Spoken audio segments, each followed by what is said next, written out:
안녕하십니까. 고고TV 여명입니다. 오세훈 그리고 김종인에 대해서 말씀을 한번 드려볼까 하는데요.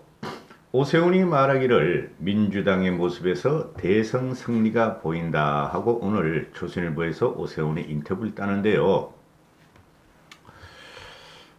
말씀드리기 전에 고고TV 게시판에 가셔서 6월 11일 또는 6월 18일 고고TV가 개설 1년 된 의미로 소모임을 가지려고 하니까 참석 여부를 댓글로 좀 달아주시거나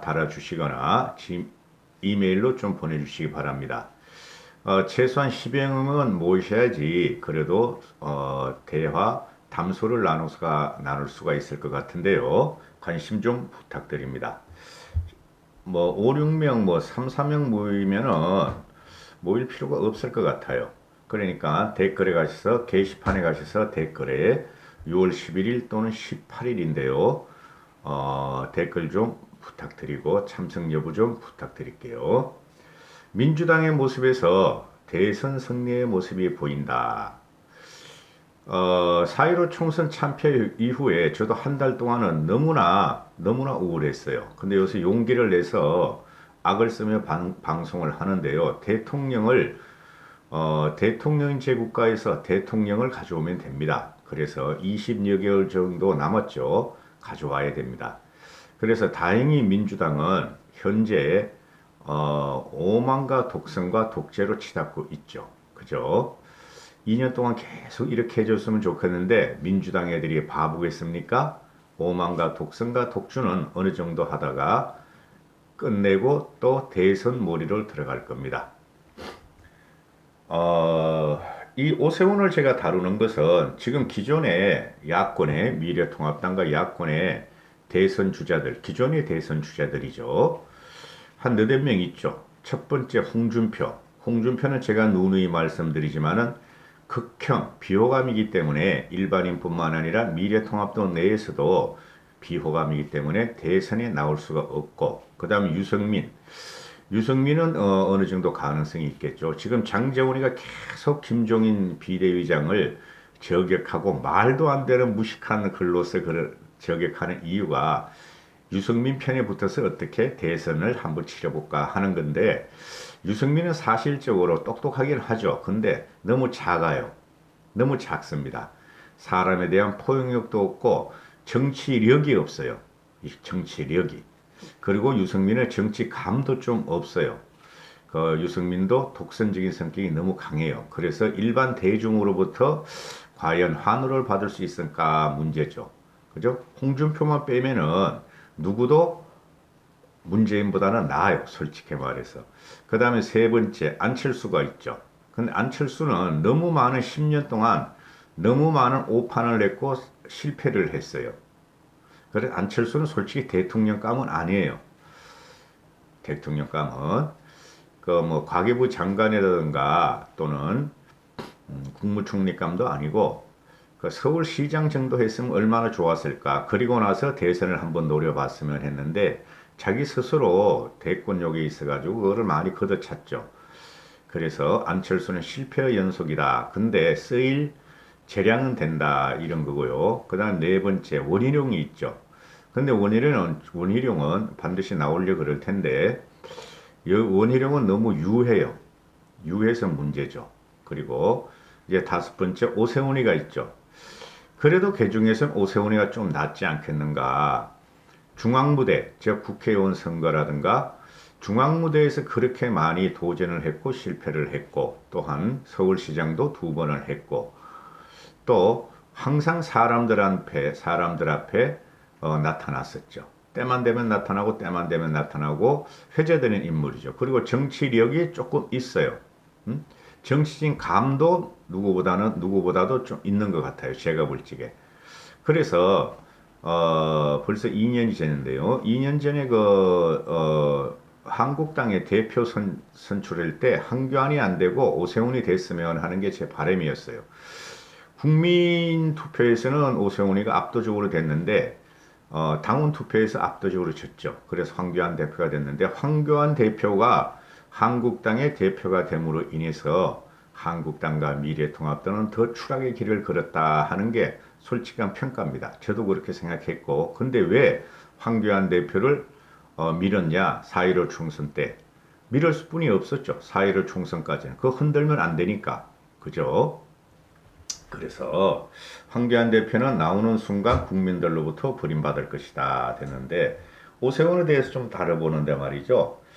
지금 현재 그 오세훈이가 김종인 대표한테 처음으로 대권 주자 중에서 잠재적 대권 주자 중에서 한 번 먹었죠. 근데 대권 주자가 이 사람들 외에 제가 말씀드린 5명, 5명 외에 새로운 40대에서 50대 초까지 대선 주자가 야권에서 나오길 바랍니다. 저는. 김종인 대표가 아마 그것을 만들려 그럴 것입니다. 그런 대선 주자를 만들려 그럴 것인데 그게 무망하면은 이 5명이 또 나올 텐데 그러면은 그 중에서 제일 난 사람이 누구냐 하면은 저는 현재는 오세훈이라고 봐요. 그죠? 근데 저 파괴적인 뭐를 파괴하나 자유민주주의를 파괴하고 경제를 파괴하고 외교를 파괴하고 국민의 정신과 혼을 파괴하는 참으로 대단한 전략을 쓰고 있죠. 전략과 전술을 문재인과 문재인 정권이 이길 수 있을 것인가 하는 문제가 나오는 것이죠. 하여튼 오세훈을 좀 다뤄볼게요. 오세훈 김종인이가 오세훈 면전에서 당신 말이야 그 10여 년 전에 무상급식 반대한 게 바보짓이었다. 세상이 바뀐 걸 그렇게 몰랐었냐 하니까 오세훈이가 고개 푹 숙이면서 인정한다 그러는데 지금 김종인 비대위가 나오니까 제일 많이 김종인 비대위를 흔드는 것들이 역시 영남 수국 꼴통당입니다. 그 중에서도 홍준표, 장제원 계속 나와. 장제원이 진짜 솔직히 말할 가치가 없는데, 잘하면은 말해주겠는데 잘 못하니까 말할 가치가 없는데 유승민 곁에서 아마 겹불을 쬐려 그러서 아마 김종인 대표를 이렇게 비판을 하는가 봐요. 근데 그래서 오세훈한테 기자가 물었습니다. 김종인 위원장을 도울 생각인가 그랬더니 100% 돕는다. 방향성, 해법, 문제의식에 100% 동의한다. 나에게 적대적이거나 혹은 낮은 점수를 주더라도 상관없다. 도울 수 있는데 망설일 이유가 없다 합니다. 대단한 정치력이죠. 정치적인 감이죠. 정치는 이렇게 하는 겁니다. 막판에 가서 이전 투구를 하더라도 미리부터 초를 치면 안 되는 거예요. 오세훈은 참는다. 그래서 김종인의 대표가 하는 방향이 나하고 맞다. 그리고 이렇게 해야 되는 것이다 하는 것을 오세훈의 말에서 우리는 알 수가 있습니다. 그래서 묻습니다. 기자가 물으니까 기자가 2020년 통합 대선에서 통합당이 승리할 수 있다고 보느냐 그랬더니 오세훈이는 기회가 오고 있다. 뭐 저랑 똑같고 여러분들하고 똑같은 생각일 겁니다.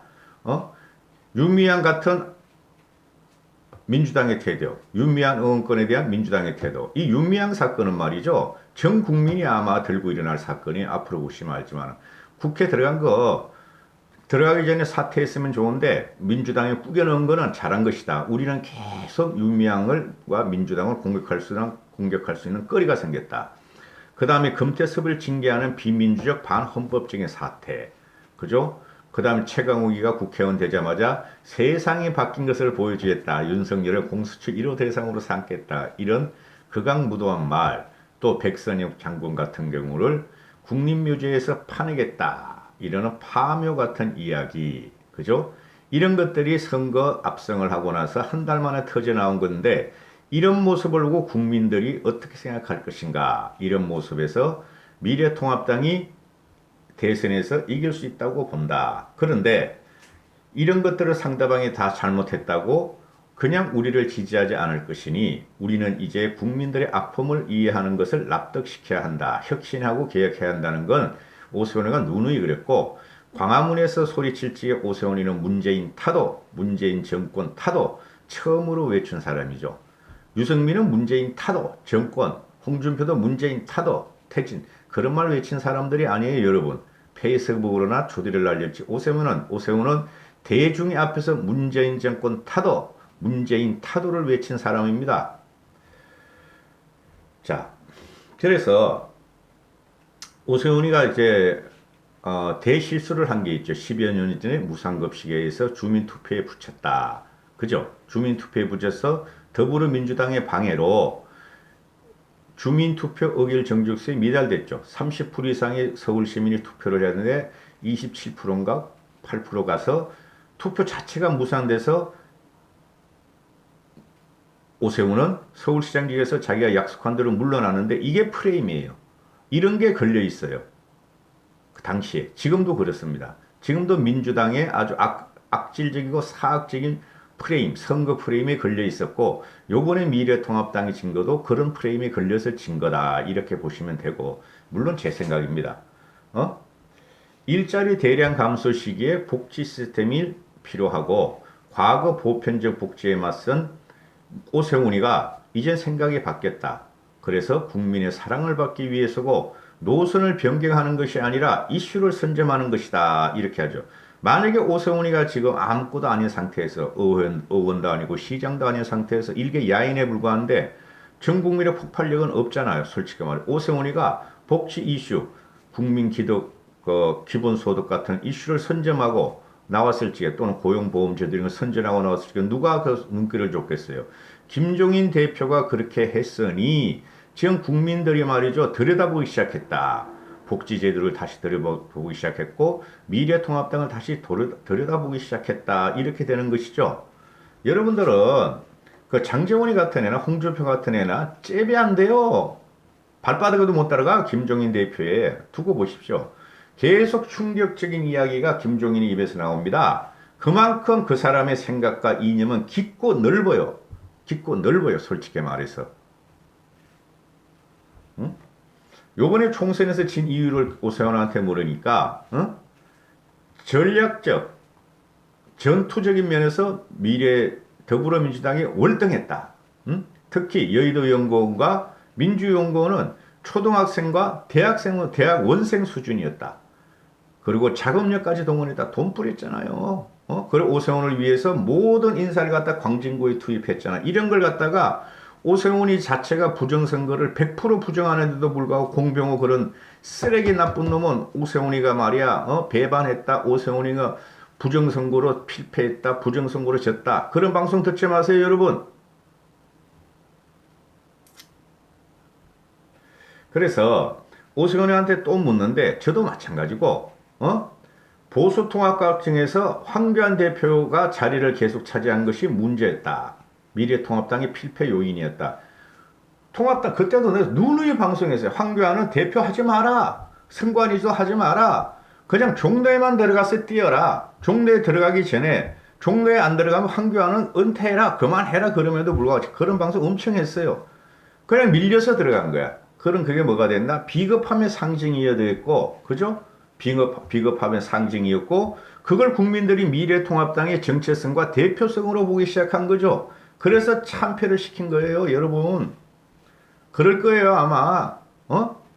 똑같아요. 정치에 관심 있고 정치 현장에 있는 사람은 수구 꼴통만 제외하고 태극기 부대사령만 제외하고 쓰레기 사기 돈벌이 유튜버만 제외하고는 국민들은 다 그렇게 본단 말이에요. 황교안을 보면 비겁함의 상징, 유약함의 상징, 막말의 상징 이렇게 봤다는 것이죠. 오세훈이 하는 말이 미래통합당 통합 과정에서 황교안 대표가 계속 자리를 차지한 것이 문제였다.